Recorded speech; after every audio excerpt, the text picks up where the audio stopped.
belajar bareng kita hari ini yaitu menguasai PLC Mitsubishi dan pemrograman dasar dengan GXWorks 3. Nah, untuk memulai belajar bareng hari ini, eh, sebelumnya saya mau perkenalan diri saya terlebih dahulu. Selamat siang semuanya. Nama saya Hadila Filanda, biasanya dipanggil Mas Adil. Nah, untuk eh, latar belakang saya sebelumnya, saya itu adalah sarjana teknik elektro di Universitas Andalas, lulus tahun 2018. Nah, mengawali karir saya tahun 2019 sebagai Automation Engineer di PAC Engineering. Nah, di situ saya menghandle untuk PLC Allen Bradley. Nah, setelah itu mulai 2021 saya pindah ke Yamaha sebagai Production Engineering dengan pekerjaan yaitu handle PLC Mitsubishi dengan softwarenya GXWorks 3. Nah, untuk pengalaman saya sendiri dimulai dari awal saya bekerja di tahun 2019, saya sudah cukup banyak membuat atau mendevelop mesin-mesin automation ya teman-teman ya. eh, Baik itu develop dari awal, troubleshooting, ataupun upgrading mesin. Nah, contohnya pada mesin-mesin yang saya bikin dari awal, yaitu pada tahun 2019, automatic mixing, filling, and packing liquid cement. Tahun 2020, automatic glue mixer, itu di pabrik eh, plywood atau triplek ya. Nah, selanjutnya di tahun 2022, di saat saya sudah di Yamaha, itu membuat mesin inspeksi penggantian gear sepeda motor, dan yang terbaru adalah traceability system atau yang sering kita sebut dengan industrial IoT, yaitu komunikasi antar PLC dengan database atau network. Nah, selanjutnya kenapa sih kita harus mempelajari PLC? Nah, sejarahnya pada manufacturing sebelumnya, yaitu sebelum ada tenaga listrik, yaitu pekerjaan manufacturing dikerjakan dengan tenaga manusia. Nah, seperti ini. Jadi setiap proses di manufacturing dikerjakan oleh tenaga manusia. Nah, seiring perkembangan zaman, pekerjaan manufacturing yang tadinya dikerjakan oleh manusia akan digantikan oleh mesin. Jadi tenaga manusia tidak digunakan lagi, digantikan oleh tenaga mesin. Namun mesinnya masih dioperasikan oleh manusia karena mesin saja belum memiliki otak untuk berpikir. Nah, disinilah datangnya PLC sebagai pengganti manusia untuk memerintahkan apa yang harus dilakukan oleh mesin. Jadi pekerjaan manufacturing akan dikerjakan sendiri oleh mesin dengan perintah dari PLC. Nah, PLC ini memberikan perintah bergantung pada program. Nah, program itulah yang akan kita develop menggunakan software PLC. Nah, selanjutnya kenapa kita harus mempelajari PLC? Khususnya di PLC Mitsubishi, teman-teman semuanya. Eh, PLC Mitsubishi cukup banyak digunakan di industri manufaktur di Indonesia ya. Contohnya yang dapat kita lihat di tampilan layar, itu ada dua PT ternama ya. Itu mensyaratkan menguasai programming ladder PLC, salah satunya Mitsubishi. Nah, jadi untuk lowongan pekerjaannya, jika kita memiliki skill pada GXWorks 3 atau PLC Mitsubishi, akan meningkatkan eh, probabilitas kita untuk diterima dari pekerjaan tersebut. Nah, apa sih yang kita butuhkan untuk menguasai PLC Mitsubishi ini? Nah, yang pertama adalah kita butuh yang namanya software GXWorks 3. GXWorks 3 adalah software terbaru untuk develop program PLC dari Mitsubishi. Nah, selanjutnya juga kita akan ada file dari PLC, program PLC tersebut berupa gx3 namanya. Dan kita akan dapat modul program real project-nya berupa PDF dan program dari GX3 tadi. Nah, selanjutnya kita akan dapat recording dari materi hari ini. Selanjutnya, di akhir sesi kita akan ada case study untuk real project setiap pelatihannya. Oke, kita lanjut. Nah, untuk output pertemuan kita hari ini adalah yang pertama kita mampu memahami konsep PLC Mitsubishi sebagai pengendali mesin. Selanjutnya kita akan belajar mengenai GXWorks 3, yaitu pemrograman atau software pemrograman untuk GXWOK 3 tadi, PLC Mitsubishi tadi. Nah, selanjutnya kita akan hands-on untuk membuat program sederhana, merancang program PLC sederhana menggunakan PLC Mitsubishi, yaitu untuk sistem eskalator sederhana. Nah, untuk pertemuan kita hari ini, kita akan dibagi menjadi dua sesi ya teman-teman ya. Yang pertama, sesi 1, kita akan mempelajari konsep PLC, pengenalan PLC Mitsubishi untuk IQF dan IQR series. Selanjutnya pengenalan konsep pemrograman PLC dan pengenalan software GXWOK 3 serta konfigurasinya. Dan pada sesi 2 nanti kita akan mengenali apa itu latching dan timer pada pemrograman PLC dan kita akan hands-on bagaimana pemakaian latching dan timer dan selanjutnya akan dilanjutkan dengan membuat sistem kontrol eskalator sederhana. Nah, kita masuk ke yang pertama, yaitu pengenalan konsep PLC. Nah, sebelum mulai, kita coba kuis dulu ya, teman-teman ya.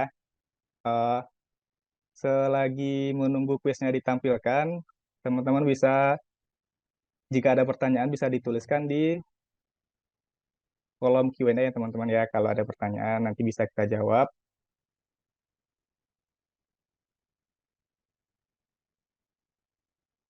Oke, ya, belum ada yang bertanya, atau lagi ngetik ya, kita lanjut dulu ke materinya ya, teman-teman ya. Nah, materi yang pertama yaitu konsep dasar PLC. Nah, PLC itu apa sih? Nah, PLC itu sendiri merupakan kependekan ya dari Programmable Logic Controller. Nah, dari namanya dapat kita artikan bahwa PLC ini adalah sebuah mikrokomputer. Jadi, dia sebenarnya adalah sebuah komputer dengan desain untuk penggunaan pada industri.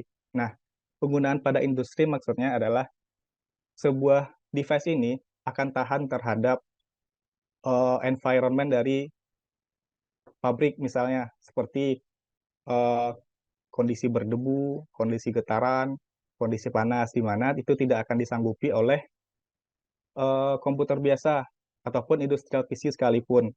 Nah, kelebihan dari PLC adalah dibanding dengan PC biasa adalah memiliki input dan output. Nah, jadi dapat berkomunikasi dengan device-device lain yang ada di mesin produksi yang tidak bisa dilakukan oleh PC biasa. Nah, untuk tipe-tipenya, PLC ini kita bagi menjadi dua kelompok nih, teman-teman. Ada PLC modular, seperti ini, dan ada PLC compact, seperti ini. Nah, di PLC modular ini, sesuai namanya, modular. Nah, jadi PLC ini dapat dilepas pasang sesuai modul yang dibutuhkan. Nah, tipe PLC modular dapat dikustomisasi sesuai kebutuhan mesin, karena tiap modulnya dapat dilepas pasang. Nah, berbeda dengan PLC compact, satu PLC ini tidak dapat dilepas pasang. Jadi, jika kita beli satu unit PLC compact, nah kita sudah dapat satu unit dengan mencakup semua modul-modul yang sudah digabungkan. Nah, biasanya untuk PLC modular digunakan untuk mesin dengan skala besar, karena dapat dengan mudah kita expand, kita tambah-tambah modulnya.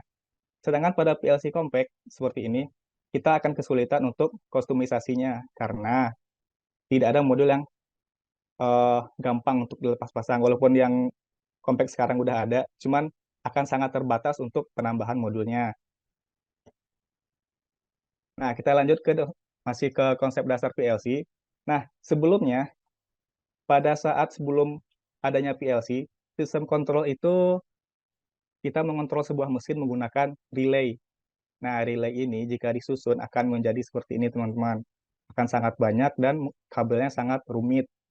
Nah, sistem yang seperti ini, yang sangat rumit ini, dapat kita gabungkan menjadi atau kita digitalisasi menjadi sebuah PLC hanya sebesar ini, teman-teman. Nah, itulah kelebihan dari PLC.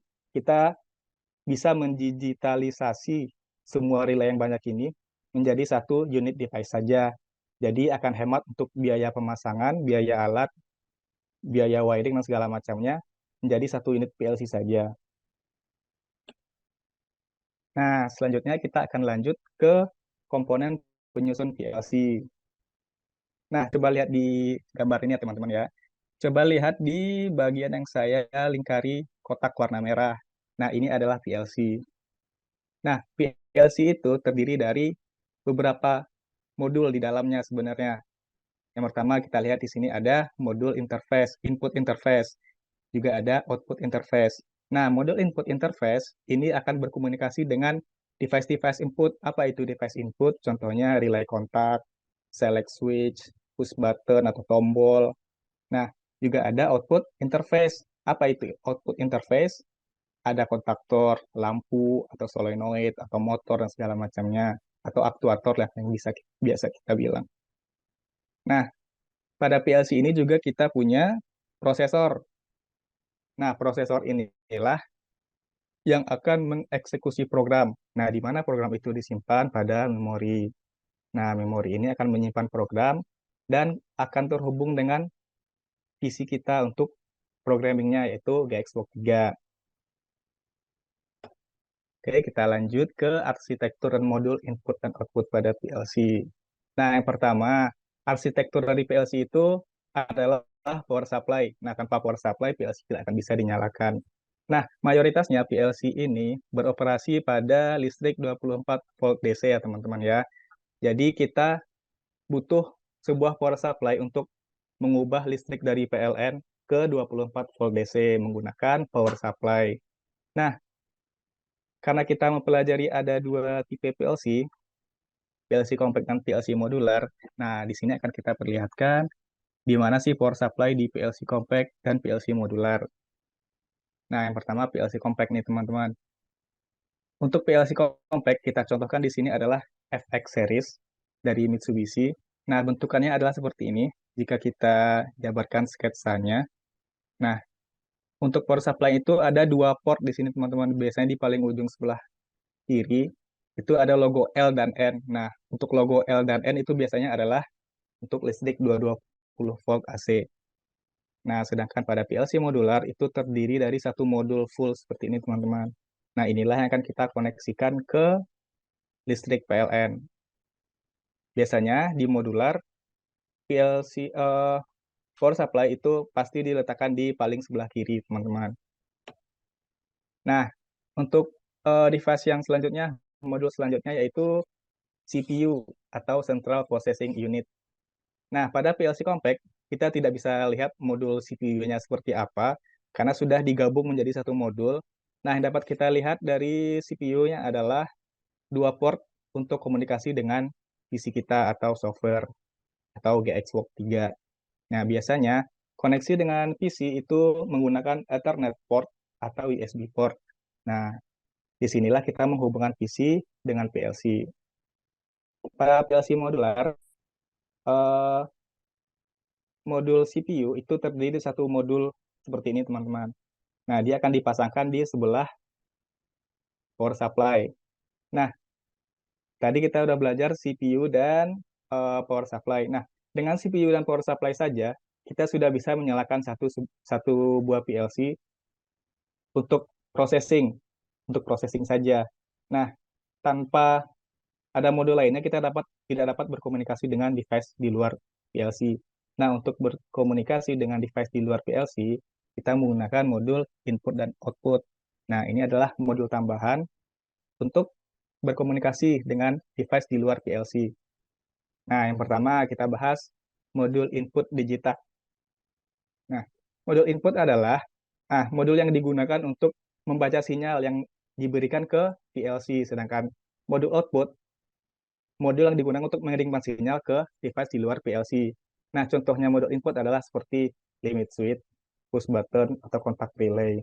Sedangkan modul output seperti coil relay, LED, dan solenoid valve. Nah, pada PLC compact, untuk Mitsubishi, untuk modul input itu dilambangkan dengan X ya, teman-teman ya.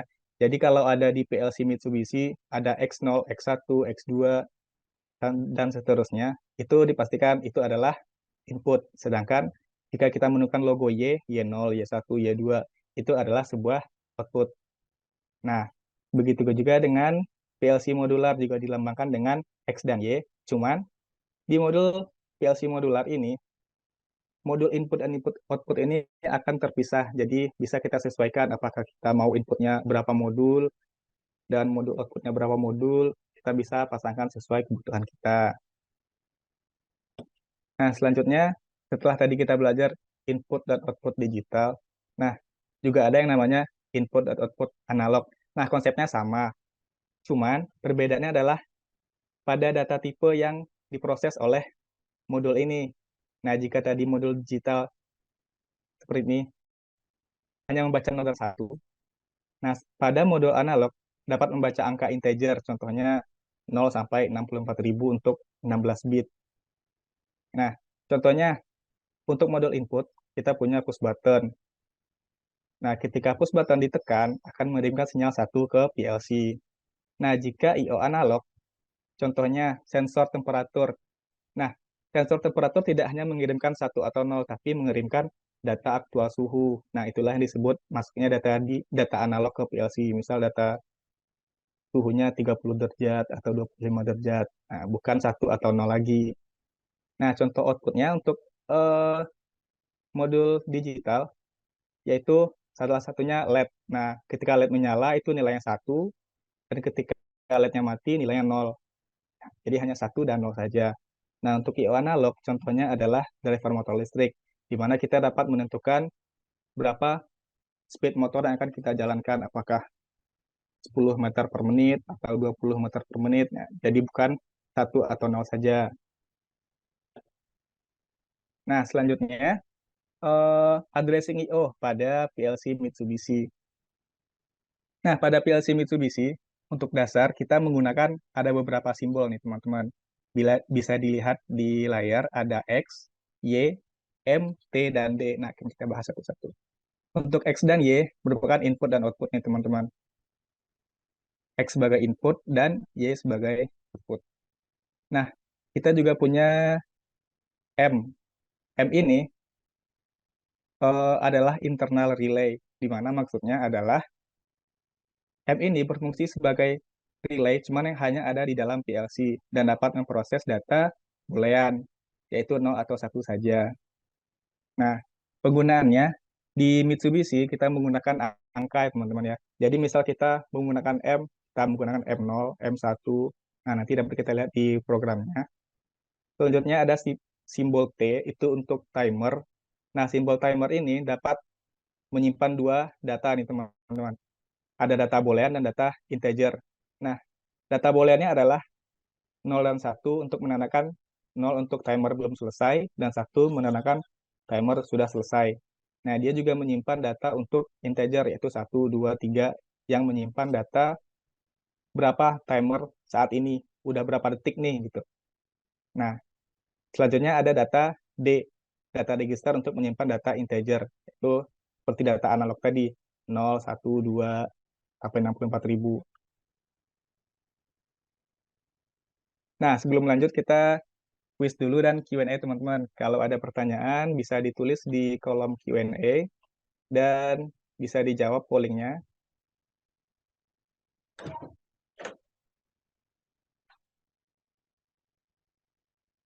Nah, ada pertanyaan, izin tanya apakah ada perbedaan yang signifikan dari masing-masing PLC, contohnya Omron dan Mitsubishi. Nah, eh, untuk berbagai macam brand PLC ya teman-teman, sebagai fungsi mereka sama. Nah, cuman untuk develop mungkin akan ada perbedaan di aplikasinya. Dasarnya setiap software PLC dari berbagai brand itu ada satu standar yang mereka penuhi untuk pemrograman PLC-nya. Nah, tapi untuk software akan berbeda-beda sesuai brandnya masing-masing. Untuk fungsi sama. Contohnya perbedaannya yaitu eh, ya, misal di PLC Omron tadi ya, kita punya untuk timer itu namanya tone atau TOF. Nah, sedangkan di Mitsubishi kita melambangkannya dengan huruf T saja. Nah, contohnya perbedaannya seperti itu. Untuk penggunaan kurang lebih sama.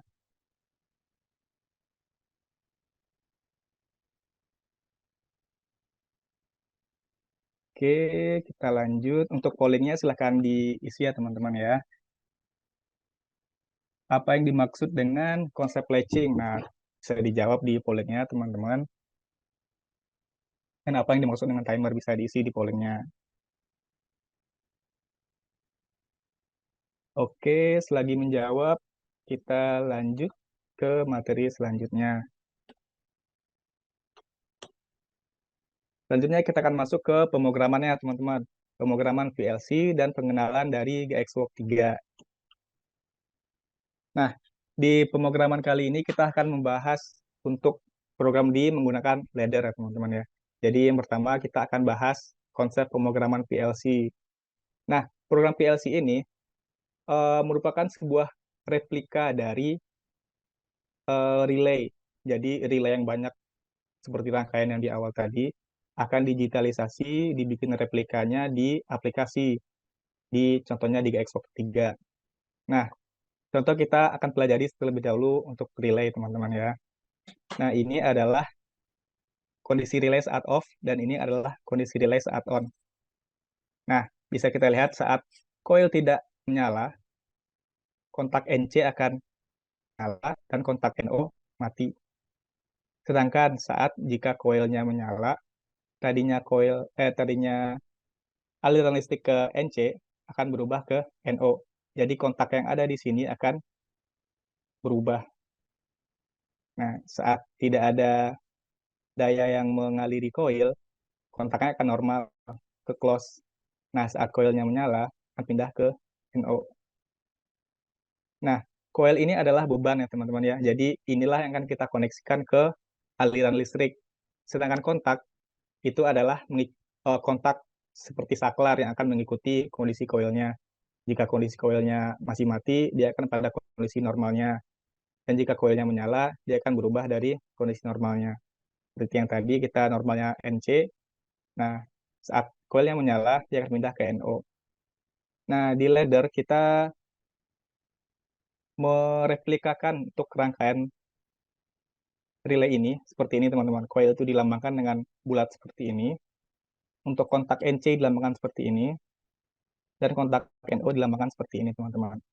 Jadi harus kita ingat kalau coil itu bulat atau biasanya kalau tidak bulat ada juga program yang melambangkan sebagai lambang kurung. Nah, untuk NC dan NO sama di setiap aplikasinya. Nah, untuk konsep dasar pemrogramannya, saat kita menyalakan PLC, ini akan jalan terlebih dahulu untuk inisialisasi. Nah, ini tidak perlu kita program karena sudah ada di PLC-nya. Nah, selanjutnya PLC akan melakukan IO refresh, membaca apa yang ada device luar yang masuk ke PLC dan apa saja device output yang ada terkonek ke PLC. Nah, setelah itu barulah program akan dieksekusi. Selanjutnya, programnya selesai. Nah, begitu terus berulang-ulang IO refresh program, IO refresh program. Dan itu terjadi selama selang waktu scan time-nya. Misal scan time kita 5 mikrosecond. Nah, selama itulah tiap 5 mikrosecond PLC akan refresh, refresh, refresh seperti itu. Nah, selanjutnya kita akan masuk ke ladder. Nah, jadi struktur ladder ini seperti ini ya teman-teman ya. Jadi kita punya yang main dari ladder itu adalah, karena ladder itu adalah replika dari rangkaian listrik. Nah, kita punya dua bus garis vertikal ini dapat kita analogikan sebagai power supply, satu positif dan satu negatif. Nah, kita sudah punya uh, vertikal untuk power supply ini teman-teman. Satu garis di kiri dan satu garis di kanan. Nah, menghubungkan dari garis kiri ke kanan, itu harus ada sebuah coil atau output. Nah, ini adalah coil contohnya M1. Nah, dari setiap garis atau orang yang kita sebut di PLC, itu harus ada sebuah coil. Tidak bisa tidak ada. Karena coil adalah kita ibaratkan sebagai beban. Jadi jika power supply positif ketemu dengan negatif tanpa adanya coil atau adanya beban, akan terjadi konsleting atau arus pendek. Nah, karena di sini, jadi karena itulah kita butuh sebuah coil. Jadi setiap perang itu pasti ada satu coil atau lebih. Nah, opsionalnya ada kontak. Jadi kontak inilah yang akan memutus aliran daya dari positif ke coil dan coil ke negatif. Nah, untuk pengaplikasiannya kita bisa lihat nah, kita bahas dulu untuk gerbang logika teman-teman ya di ladder diagram. Nah, sebelum itu kita bahas dulu untuk instruksi NO dan NC. Jadi NO ini adalah kondisi di mana sebuah rangkaian itu NO atau normally open. Jadi maksudnya dari power supply ke bebannya itu open atau tidak tersambung. Nah, jadi kalau kita tulis di ladder seperti ini teman-teman. Jadi dari garis vertikal ke kiri ke kanan, pertama kita punya sebuah coil. Coil kita adalah Y0. Nah, kalau teman-teman ingat, Y adalah sebuah output di PLC Mitsubishi. Nah, kita punya sebuah output nih. Untuk menyalakan Y, kita butuh yang namanya sebuah kontak. Nah, di sini kita tuliskan kontak X0. Jika kita lihat ke grafiknya, jika X0 menyala, maka Y0 akan menyala. Karena jika Y0 X0 ditekan, maka ini akan close. Karena dia normally open, tidak ditekan dia open, jadi pas ditekan dia akan close. Nah, jadi jika ditekan X0 akan close, jadi eh, aliran listrik dari garis vertikal sebelah kiri akan mengalir ke coil. Nah, maka itulah coil Y akan menyala. Jadi saat X0 ditekan, X0 menyala, Y0 juga akan ikut menyala. Sedangkan saat jika X0 dimatikan, Y0 juga akan ikut mati. Nah, begitu juga dengan kontak normally close. Kontak ini jika tidak dinyalakan, dia normalnya adalah close, yaitu tersambung. Jadi jika kontak X0 kita biarkan saja, maka listrik akan mengalir dari garis vertikal sebelah kiri menuju ke coil Y0. Nah, jadi kondisi normalnya si Y0 ini sudah menyala. Nah, saat kita X0 dieksekusi atau kita nyalakan, maka X0 akan terputus. Nah, jadi dia kebalikannya dari kontak NO. Jadi, jika kita lihat di grafiknya, normalnya X0 itu tidak menyala, tapi di Y0-nya sudah menyala. Karena dia menggunakan kontak normally close. Normalnya adalah close, normalnya tersambung. Nah, saat X0-nya dieksekusi atau dinyalakan, dia on, dan Y0-nya akan mati. Karena saat X0 dinyalakan, saat kontak close dinyalakan, dia akan menjadi open. Nah, saat dia open, aliran listrik dari sebelah kiri akan terputus di X0. Jadi tidak ada listrik yang menyambung ke Y0. Jadi Y0-nya tidak akan menyala. Nah, begitu teman-teman konsepnya. Nah, untuk gerbang logika, yang pertama kita punya gerbang logika N. Nah, bagaimana kita menuliskan gerbang N pada ladder? Nah, seperti ini teman-teman. Untuk menyalakan kontak Y3, kita butuh aliran listrik dari garis sebelah kiri. Nah, dari garis sebelah kiri, kita dihalangi oleh X2 dan X0. Nah, konsep dari N itu adalah, kita lihat di tabel kebenarannya dulu. Jika X2 dan X0, ini pelajaran di tabel N di logika matematika, teman-teman ya. Jika satu ketemu satu, hasilnya satu. Dan jika ada salah satu saja yang nol, maka hasilnya akan nol. Nah, kita lihat di laddernya. Kita punya X2 dan X0 yang sama-sama kontaknya open, normally open. Nah, saat X2 kita nyalakan dengan logika 1, sedangkan X0-nya masih open. Nah, kita masih belum bisa menyalakan Y3 karena listrik dari sebelah kiri akan terhalang oleh si X0. Begitu juga sebaliknya, ketika X0 kita nyalakan dan X2 kita biarkan, maka listrik akan terhalang pada X2. Nah, jika X2 dan X0 kita nyalakan, barulah si Y3 akan menyala karena tidak ada lagi yang menghalanginya sesuai dengan tabel kebenaran N. Jadi, jika kita ingin menuliskan instruksi N pada ladder, Nah, beginilah kita akan menulisnya. Jadi dileretkan dari kiri ke kanan. Jadi syaratnya adalah jika kedua-duanya menyala, baru Y3 akan menyala. Nah, begitu juga dengan kalau salah satunya kita ganti menjadi normally close. Nah, saat normally close, itu nilainya sudah menjadi 1. Nah, kita tinggal mengaktifkan X2. Jika kita aktifkan X2, maka listrik dari sebelah kiri tidak kena ada yang menghalangi, akan langsung ke Y3. Nah, di PLC Mitsubishi itu dilambangkan dengan N dan ANI. Nah, yang biasa dilakukan, yang dipakai adalah logika N. Oke, selanjutnya kita masuk ke logika OR. Nah, jika tadi logika N itu kita selaraskan dari satu garis, nah, di instruksi OR kita menyeimbangkannya ke bawah. Biasanya kita bilang dengan branch.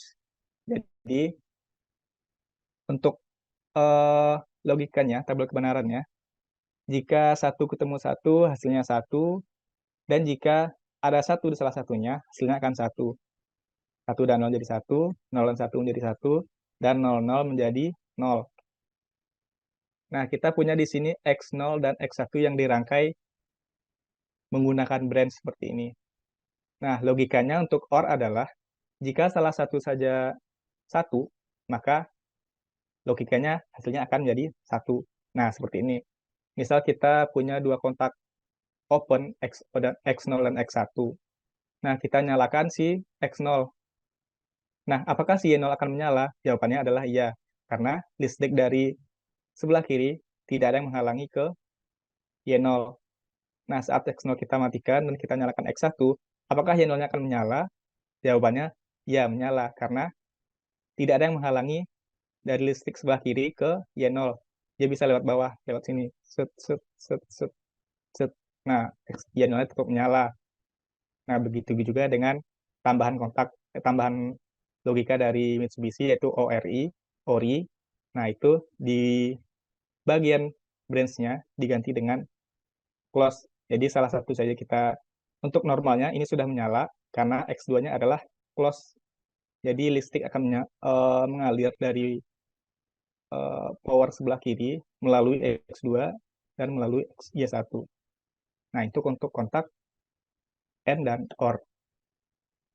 Nah, selanjutnya kita akan masuk ke aplikasinya nih, teman-teman. Jadi, di aplikasi GXWorks 3, itu tidak hanya ladder yang bisa diprogram.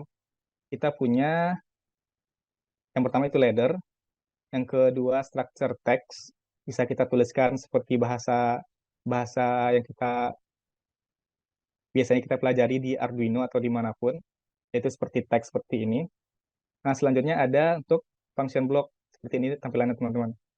Nah, juga ada SFC program, contohnya seperti ini. Jika dilihat seperti flowchart ya, teman-teman ya.